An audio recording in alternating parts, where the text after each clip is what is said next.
पास समय जी मुझे ये बताइए, क्योंकि अभी पोर्टल की बात हो रही है, मैं तो सोल्यूशन ड्रिवन डिस्कशन चाहती हूँ हमेशा।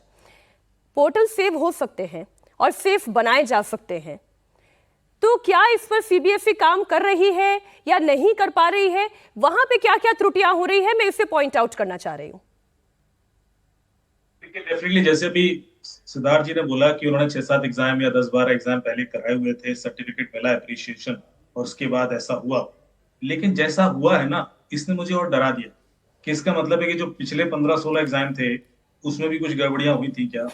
क्या उधर भी कुछ ऐसा हुआ था क्या? क्योंकि जब तक कोई सामने नहीं आता, मैटर इंसिडेंट नहीं होता, हम उस चीज को सही मान लेते हैं। No news is a good news. जब न्यूज आती है तब जाके इन्वेस्टिगेशन शुरू होता है, फिर चीजें खुलना शुरू होती हैं।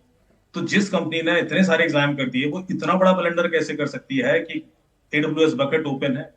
ये तो हो ही नहीं सकता, ये तो संभव ही नहीं है। ये तो कोई भी एक बेसिक सिक्योरिटी असेसमेंट करने वाला ही बता देगा कि यार इस तरह का कॉन्फ़िगरेशन फिर हो नहीं सकता यहाँ सर पर, सर जहां पर सर सभी। एक मिनट इसको थोड़ा तो समझाइए। एडब्ल्यूएस बकेट ओपन कैसे होती है?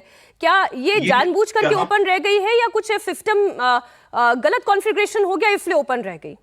इस रॉन्ग कॉन्फ़िगरेशन, जिसने भी उसको कॉन्फ़िगर किया है क्लाउड को, वो ठीक नहीं किया, और उसका एक्सेस बाईपास हो रहा है। और उसकी वजह से जो भी बच्चा है अंदर एंटर कर गया, और उसने ना सिर्फ एग्जाम पेपर भी देख लिया, वरना मान लीजिए कि स्टोरेज है, उस स्टोरेज का एक्सेस आपने खुला छोड़ दिया, और जिसमें आपकी सबसे क्रिटिकल इन्फॉर्मेशन पड़ी हुई है, वो मैं ना सिर्फ उड़ा सकता हूँ, डिलीट कर सकता हूँ, एडिट भी कर सकता हूँ। तो ये जो खतरा है ये बहुत सीवियर होता है। ये इतना आसान नहीं है कि आप कहें कि आप बहुत सारे एग्जाम करा लिए तो अब इसको माफ कर दीजिए। नहीं हो सकता। ये वाली गलती है कि आप यदि ज्यादा रेस दौड़ के आए हैं तो अब वो गलती नहीं कर सकते। अब आपको प्रोटोकॉल्स पता है, अब नियम पता है, और यदि अब आप नियम तोड़ेंगे तो फिर आपको ज्यादा सजा होगी, क्योंकि ये चीज गलत, बिल्कुल गलत है। तो इसमें हम उस चीज का एडवांटेज नहीं दे सकते इनको कि आप पहले सर्टिफिकेट लिए थे तो चलो कोई बात नहीं। Rather this is much more. यदि एक पहली इनकी ट्रायल होती और उस समय गलती होती तो फिर भी इनको लीनियंट माना जा सकता है कि इवॉल्व कर रहे हैं, हो सकता है कोई गलती रहे। ऐसे में नहीं हो सकता। Rather it is also creating an insight कि क्या हम बाकी 15 एग्जाम भी जो पहले इन्होंने कराए ठीक उसमें भी इन्वेस्टिगेशन करा लें, ठीक क्या है देख लें कि वहां पे भी सिक्योरिटी कॉन्फ़िगरेशन यही सिद्धार्थ था। जी, बतौर सरकार के प्रवक्ता, सरकार इस सीबीएसई के मैटर को कैसे ले रही है? सरकार की तरफ से क्या एक्शन प्लान है? देखिए प्राची जी, मैं फिर से मीनाक्षी। दोहराता हूँ, छात्रों का भविष्य, उनके भविष्य की सुरक्षा ये सरकार के लिए मैं माफी चाहूंगा मीनाक्षी जी, छात्रों के भविष्य की चिंता करना सरकार के लिए पैरामाउंट इशू है, और छात्रों के भविष्य के साथ किसी प्रकार का खिलवाड़ नहीं हो पाएगा। इसलिए जितना हुआ है सरकार के सामने रखा है, सरकार देश के सामने भी रख रही है। जितना हुआ है उस पर हम पूरी चर्चा भी कर रहे हैं, पर जो नहीं हुआ है उसका डर भी हम छात्रों के मन में नहीं जाने देंगे। अभी जो हमारे साथी साइबर सिक्योरिटी के एक्सपर्ट बात कर रहे थे, मैं उनकी आधी बात से बिल्कुल सहमत हूं।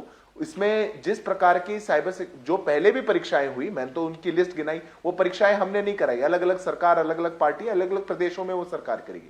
पर हाँ, बिल्कुल उसका भी असेसमेंट होना चाहिए, और कभी कोई कंप्लेंट वहां से आई थी तो उसका भी ख्याल करना चाहिए। पर हम ये परीक्षाएं इतनी पहले हुई, इससे इंटेंट दिखाता है कि अगर कोई प्रूवन रिकॉर्ड की कंपनी है जिसको अलग अलग, मतलब हम तो इसको इससे ज्यादा एक डेमोक्रेसी में न्यूट्रल क्या मानेंगे, अलग अलग पार्टी की सरकारें जिसको सर्टिफिकेट्स दे रही हैं उसी को यहां पर भी टेंडर दिया गया।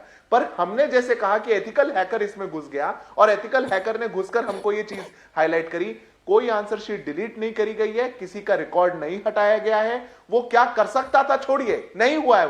वो कर सकते में कुछ ट्रबल होगा तभी नहीं कर पाया, उसको एक्सेस होगा उस चीज का, वो एक अलग बात है। जितना हुआ है सरकार ट्रांसपेरेंसी के साथ देश के सामने, छात्रों के सामने रख रही है। एक बात सिद्धार्थ जी जो आप मिस कर गए ना, जो बात सार्थक ने कही थी, वो कह रहे थे कि आरपीएफ जो है यानी कि रिक्वेस्ट फॉर प्रपोजल, और उसमें भी जो कैपेबिलिटी मैच्योरिटी मॉडल इंटीग्रेशन के जो नियम थे उसमें जो फेर बदल किया गया, और 3-3 बार फेर बदल किया गया, वो उसे पॉइंट आउट कर रहे थे। बहुत बारीकी से सीबीएसई के अंदर ही ये काम हो गया। सर समझिए, हो सकता है सीबीएसई के अंदर कोई बैठा हुआ हो। मीनाक्षी जी बिल्कुल ठीक बात है, हर पक्ष के लिए हम खुले हैं जांच के लिए। अगर कोई बैठा है और गड़बड़ की होगी, किसी को नहीं बख्शेंगे।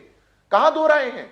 जब हमने एनटीए के समय, नीट के समय एनटीए में कह दिया था कि अंदर से लेकर बाहर तक, ऊपर से लेकर नीचे तक जो होगा उस पर सीबीआई का शिकंजा होगा।